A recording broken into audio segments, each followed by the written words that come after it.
मरियम नवाज ने सरकारी मौलवियों से मुलाकात भी की है, बहुत सारे उलमा इकराम जाके वहाँ बैठे थे, उनके साथ बातचीत की है। दबे लफ्जों में तहरीक लब्बैक के बारे में उन्होंने कुछ गिले शिकवों का भी इजहार किया, लेकिन जो कत्लेआम है वो कहीं पे डिस्कस नहीं हुआ। किसी मौलवी की जरूरत नहीं हुई कि वो वहाँ पे खुल के बात करता है कि जनाब वो जो कत्लेआम हुआ उसके लिए रिस्पॉन्सिबल कौन है। मुफ्ती मुनीब बस देर, लेकिन मुफ्ती मुनीब आपको पता है कि वो हमेशा एक सहूलतकार के तौर पर अपने आप को ताकतवर लोगों की खिदमत के लिए पेश करते हैं। तो मुफ्ती मुनीब साहब ने खुद को एक दफा फिर पेश किया मरियम नवाज साहबा के सामने, और वहां पे मुफ्ती मुनीब साहब जो है वो भी दोबारा तहरीक लब्बैक जिसकी दम भरती थी इसके बारे में कुछ नहीं कहते। और पता चला कि मुफ्ती मुनीब साहब का शायद कोई एक दो खबरें आ रही हैं, कोई राब्ता वाब्ता भी करवाया गया है शायद उससे, साद रिजवी से।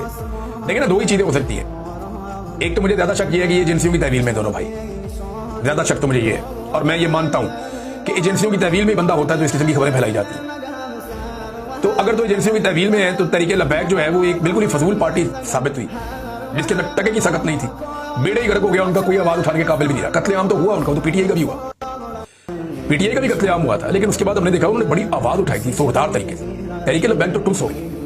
दूसरा, अगर ये बाकी सारे लोग ठीक बात कर रहे हैं कि रिजवी बरादरान भाग गए, तो भाई अगर वो भाग गए हैं तो ये तो फिर डूब मरने का मुकाम है कि वहां कारकुनों की लाशें छोड़ के भाग गए। अगर तो भागे हैं फिर तो डूब मरने का मुकाम है ना, कि जनाब आम आदमी वहां मर रहा है, लाशें छोड़ के भाग गए। तो ये अब आने वाले दिनों में पता चलेगा कि कहानी है क्या। भारत मरियम नवाज को इस बात की फिक्र तो है, और मौलवियों से मुलाकातें भी ये बात साबित कर रही है। दूसरी तरफ जो उलमा है वो भी बैठे हैं, बैठ के इस पर बात करें।